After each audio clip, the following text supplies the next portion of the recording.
Ladies and gentlemen, welcome to the Special Effects Show. To accommodate all of our guests for this performance, we ask that you slide as far as possible towards the center of the theater, creating seats on the outer portions of the benches. Once again, in order to accommodate all of our guests for this performance, please slide towards the center of the theater. Thank you, and enjoy this performance of the Special Effects Show.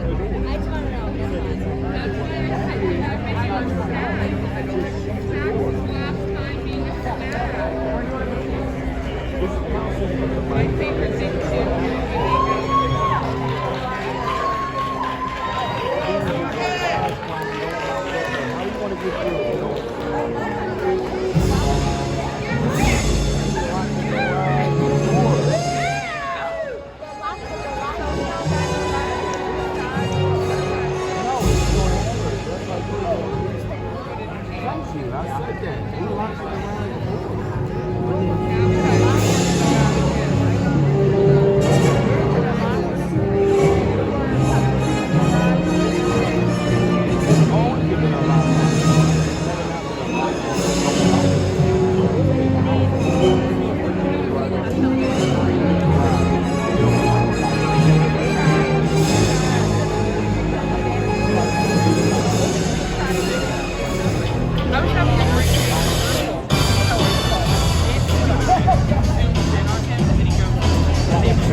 And in the early days of filmmaking, it must have truly seemed like magic.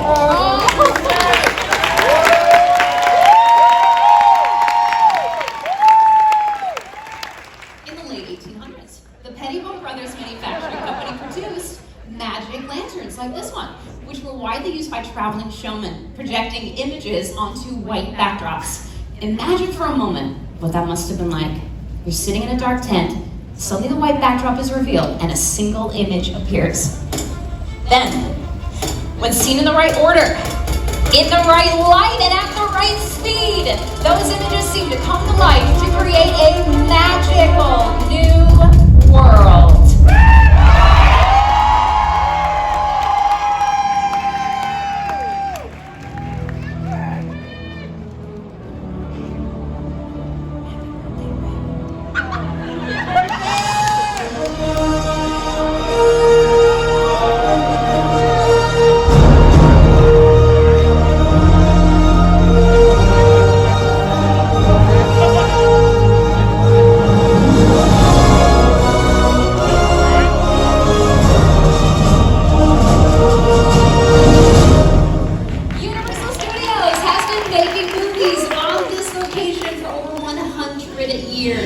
In that time, we turned out some of the most memorable film moments in Hollywood history.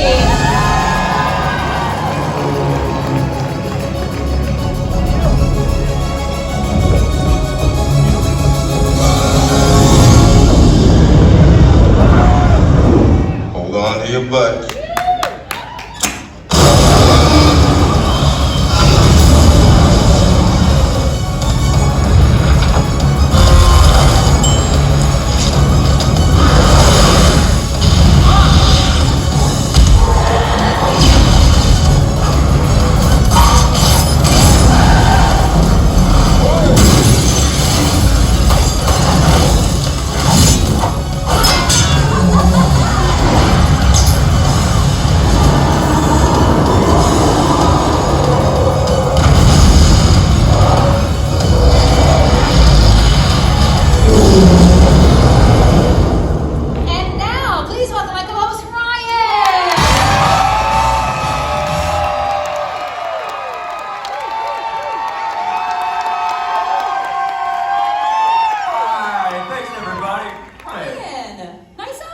Oh, you too, Susan. Hey, thank you, costuming. We love you.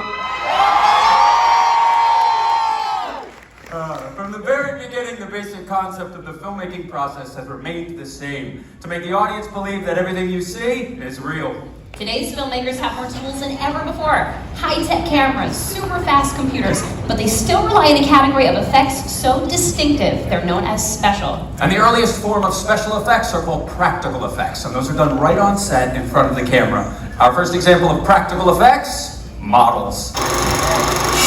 Universal's 1932 film, The Mummy, made use of miniature effects, including scale models like this one from its opening. We can tell that's a model because if you look at the real pyramids, they don't say The Mummy on the side. See? Universal relaunched The Mummy in 1999, and the Sphinx from the opening shot of that movie is this model right here. This is the actual model used during that filming, and the attention to detail is unbelievable. Not just the Sphinx itself, but all this scaffolding and these hieroglyphics. Susan would agree that models are still a great way to fool the camera, right? Absolutely. Another filmmaking tool that also fools the camera is the glass mat. In the terrifying film, The Birds, the brilliant Alfred Hitchcock had matte paintings created to achieve the eerie look he wanted for the town of Bodega Bay. Take a look at the side screens.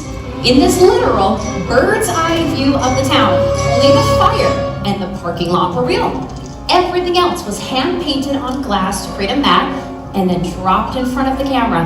And then the footage of the birds is incorporated to complete the effect.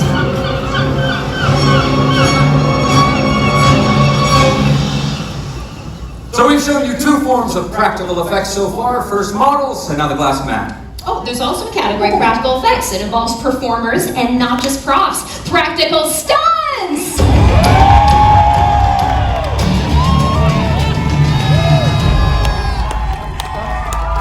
Keep it going,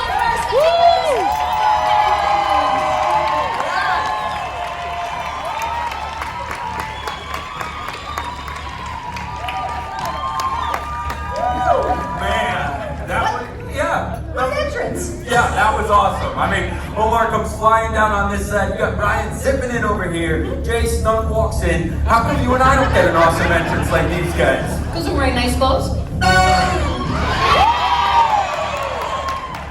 You may not know their faces, but you've seen their work in countless television and movie projects, sometimes as stunt doubles for some of your favorite stars. Give it up for them one more time. We have Brian Combs.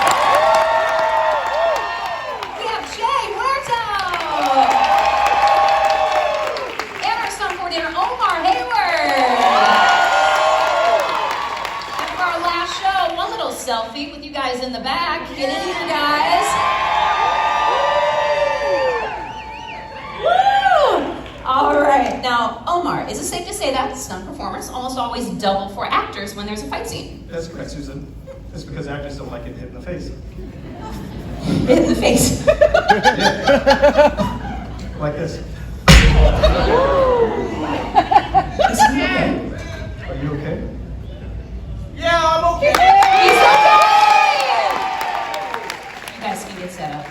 Now, when staging a fight, the art of illusion is very important. All the moves have to be realistic enough to fool the camera, but without getting anybody injured. So the performers have to make it look believable. Now, let me set our scene. Exterior, dark alley, dead of night.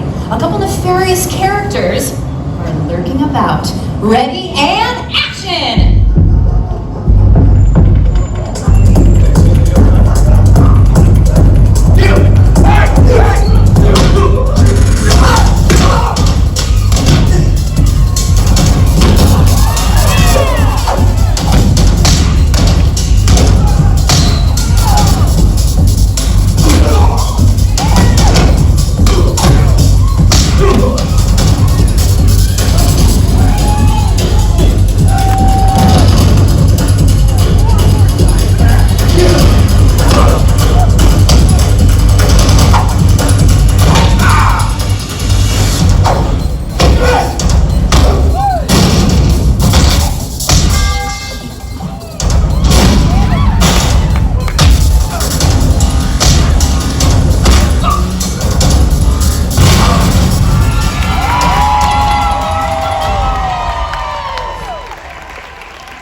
friends out there should try at home, right? That is correct, Susan. Woo! Great. I missed it. Great job, guys. Don't worry, they'll be back. Ow! Did you notice the sound effects in that last scene? The dynamic punches and dumpster hits. Ryan, what do we call those added sounds? We call that Foley. Now you might know the term Foley, which is the process of adding sound effects to movies after they're done filming. But do you know its origins? Jack Foley wore many hats, a silent movie director, he wrote some westerns, he was even a stunt double. But when he started doing sound effects for Universal back in the 20s, that's when he really made a name for himself. For over 30 years, Foley worked in Soundstage 10, right here on the Universal lot. And if he couldn't recreate a sound effect in the soundstage, he just got it live. Inventing a technique called direct-to-picture, Foley and his small crew would record all of the sound effects for a finished movie in one take. The synchronization with the movements of the film had to be perfect because one mistake and they started over from the beginning. Here to help show us the art of Foley, give it up for our first volunteer! Our friends from Los Angeles! Yeah! Welcome, friends, all the way from Los Angeles. Thanks for making that trip in today. Yeah, they're going to help demonstrate how the simple items on this table can be repurposed to sound like something completely different than what you might think. For example, in Foley, a water bottle could be used to articulate the sounds of breaking bones. Something like this. Check it out. You kids can try that at home. Parents love it. Alright, let's see what they have to Foley. It's from the movie Identity Thief, starring Jason Bateman and Melissa McCarthy. Now, while you watch this split screen, keep one eye on the scene itself, but make sure you look right next to it at the Universal Foley artists' art at work. Check it out. Now I have a plan.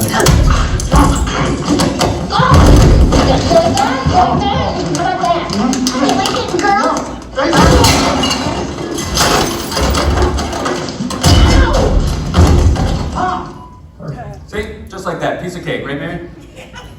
Yeah, you got this.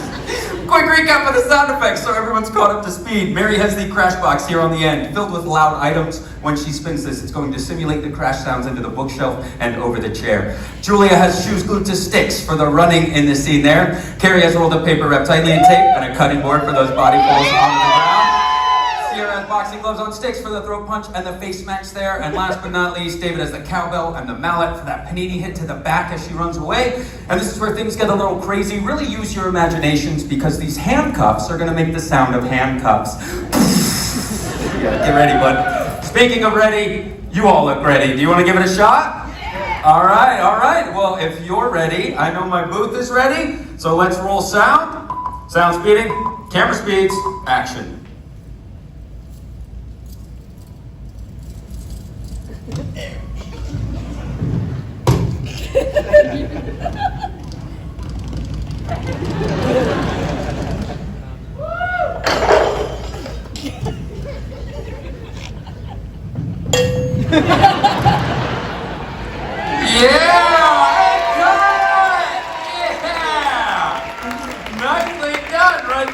Not bad, right? But now comes our favorite part. We're going to take the actual dialogue and music from the scene and now lay over their Foley track we just recorded live. And I'll see if I need to grab you all some applications, right? So let's line up right here. Perfect. Turn around. Everyone, check out these side screens and let's take a listen. Get over here and give me your wrist. Okay? Now I have a plan.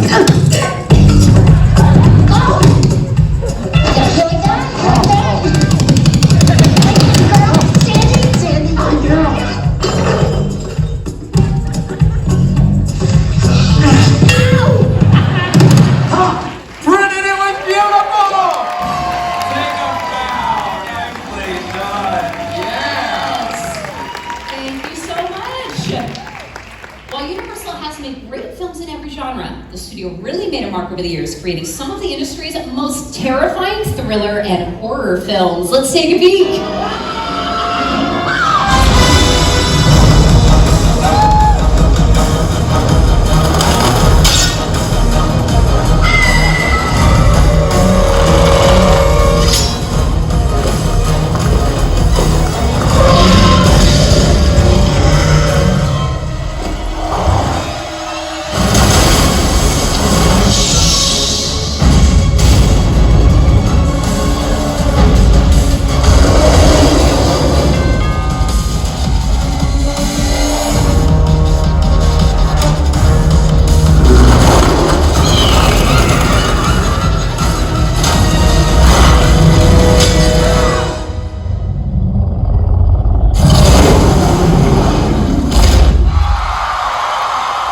scariest cut, right?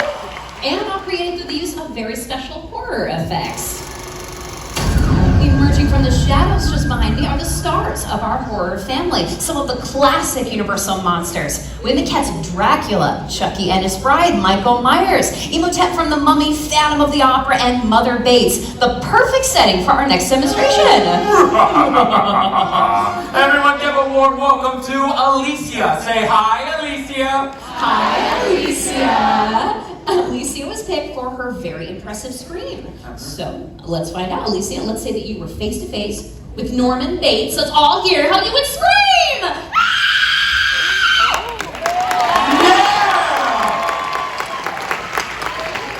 What? Alicia, have you been murdered before? That was really good. No. Oh, wow. Are you a mom? Okay, yeah. That's it. Well, as we saw that fight earlier, stunt performers have to have a very high pain threshold. So my question is, do you? Well, Alicia, do you? Because this next demonstration involves movie blood. Does anybody know what Alfred Hitchcock used for movie blood in the original Psycho?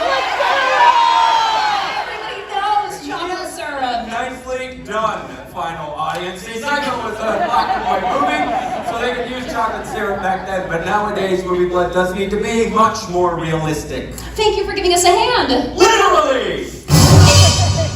Now remember, kids, do not try this at home, okay? Try it at a friend's house. Exactly. High five. Never mind. All right, put your right hand under the table for me, palm up cigarette to your vein. Hold it still. Ready? Hands! Wait. Let's not use that dull machete, right? Right. Alicia, I'm totally kidding here, okay? I am not going to use a machete. I have a sharper knife. Perfect. Take a look at the side screen. Scream on 3. 1, 2, 3!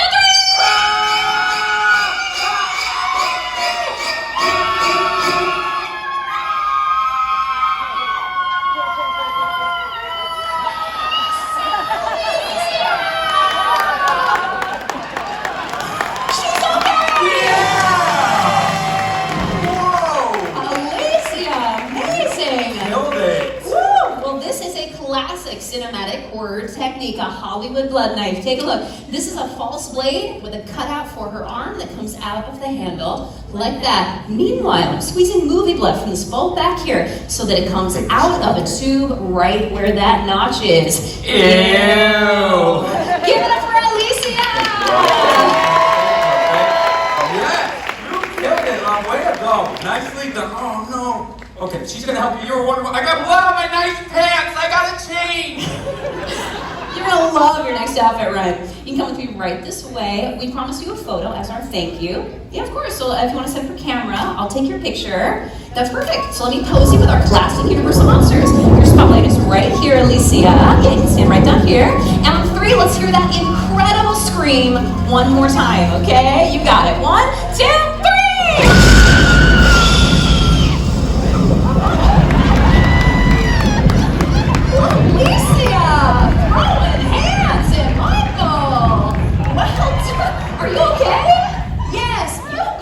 Michael Myers. Alicia's gone. Look at that. That was incredible. I wish we'd see it again. I think we can. Take a look at the side screens. Throw in a punch. She learned it from Brian Combs. Give it up for Alicia one more time, everybody.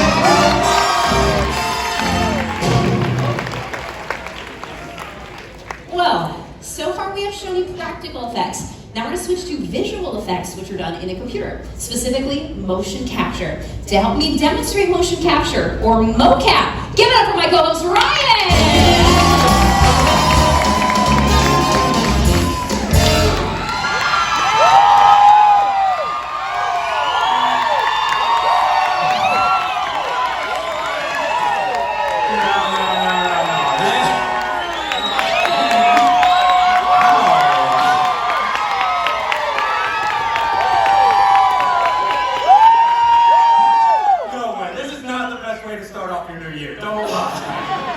Ryan, you're looking good. Thank you so much, Susan. We should really hurry up. Let's activate our perimeter sensors, please. So the dots that you see on his suit, they reflect light to our sensors, which then goes into our computer and captures. Sorry, sir. Okay, great, yeah. Not the good seats anymore, are they? Yeah, okay. You know what, let's just see the capture on our screens down here. Now the computer connects the dots on his suit and creates the digital skeleton that you see. So Ryan, you can start with a T-pose. That's perfect. We always start with the C-pose to mark the beginning of each take. That way it is easier for us to go back. Ryan! Sorry, this suit is tight. We can tell. Okay, cool. Take your left hand, touch your nose. Good, now your right hand. Okay, that's this one. Yeah, let's do both arms again. We start with simple movements so that we can calibrate our system. And you can relax your arms. Next, we do full body movements. Start with jumping jacks. Great, in a little bit, you can just jog in place. So digital animators will start with the skeleton. Then they can change the aspect ratio, add a wire frame on top. Finally, they can add skins. Using this technology, we can turn Ryan and his movements into anything that we want. So Ryan, we have turned you into a cuddly, friendly teddy bear. Oh, cool. Hey, what's up? I'm a bear. Well, you're not just any teddy bear, you're the star of Universal's TED. Oh, sweet. All right, I got some dance moves, right? Yeah, this is ours. All right, I got some more. You're ready, music. How about a little bit of this? Yeah. Tell you what, it's a little something for the ladies.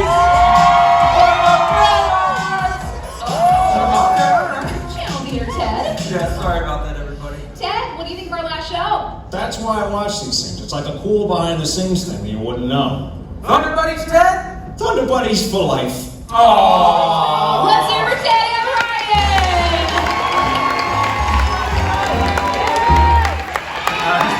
I'm gonna go get ready for that finale. Stunt said I could do it, but I gotta psych myself up, Susan. Oh, okay. Fun fact, Seth MacFarlane had a modified mocap suit made by Field Tippett Studios so that he could act and direct at the same time. Let's take a look at the genius behind Ted. We were able to do Ted in a completely lifelike way and to use technology in a way that it really hasn't been used to date. What that technology does so well is it takes fantastical characters and makes them as realistic in movement as possible.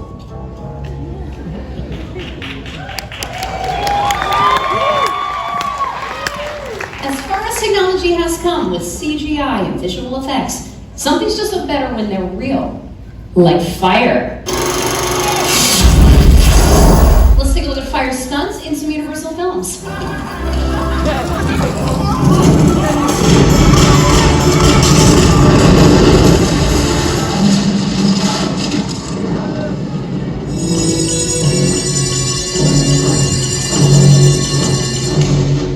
One of the most exciting and dangerous aspects of filmmaking is undoubtedly a fire stunt. And we're gonna bring back out our top-notch stunt department to show you how they execute a live fire burn. Brian in the center is the performer we will be setting on fire. We have our coordinator Omar and Jay acting as our safeties. Now if you look at Brian's face, you may be wondering, is he so nervous and he's sweating profusely? That is protective fire gel that he's got on all of his exposed skin areas.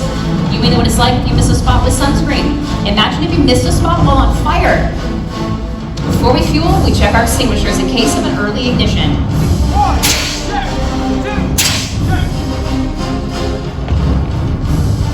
Susan, we're ready to fuel. Copy. Jay, are you ready? Ready. Brian, are you ready? Ready. Fueling. At the completion of the shot, Brian will make his way to this fire blanket where he will be extinguished. At that point, we are looking for a thumbs up that he is okay. If Brian gives us a thumbs down, that is an alert to get our medical team involved. Now, at this point, I need to stress, these are trained professionals and they are using very special equipment. This is not the type of thing anyone should ever think about trying on their own. Brian is going to burn for 8 to 10 seconds. We're now on the last spot where the fuel's applied. So I'll leave it to our booth to set the lights in the house for the shot, and we will set our clock to 0 on the side screens. Everyone, please remain in your seats for the duration of the stunt. Whenever you're ready, Omar.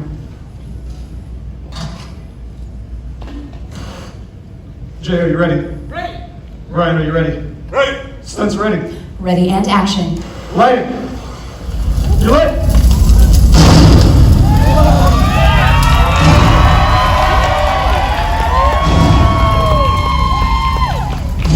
10 seconds.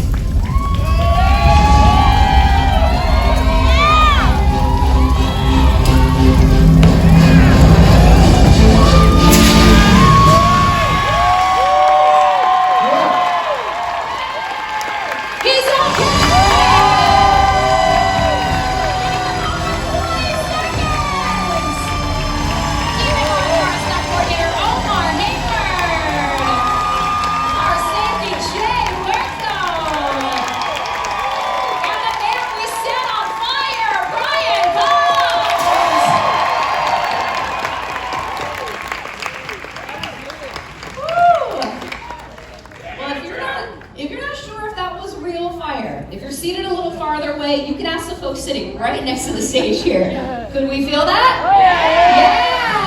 On that. All right, Susan, let's hurry up into this Firebird. You know I get nauseous when I get nervous. We gotta go. Oh. we already did one. Okay, good. It's not what to do. No, we can do one more.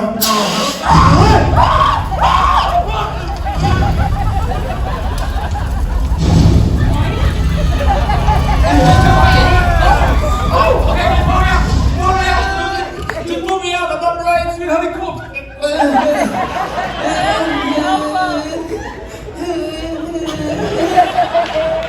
Ryan, you're out.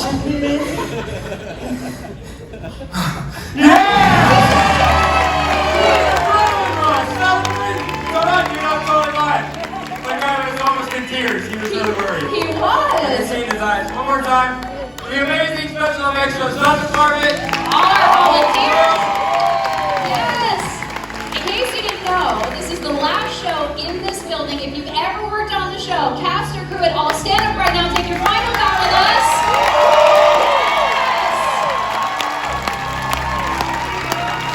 We all did it together.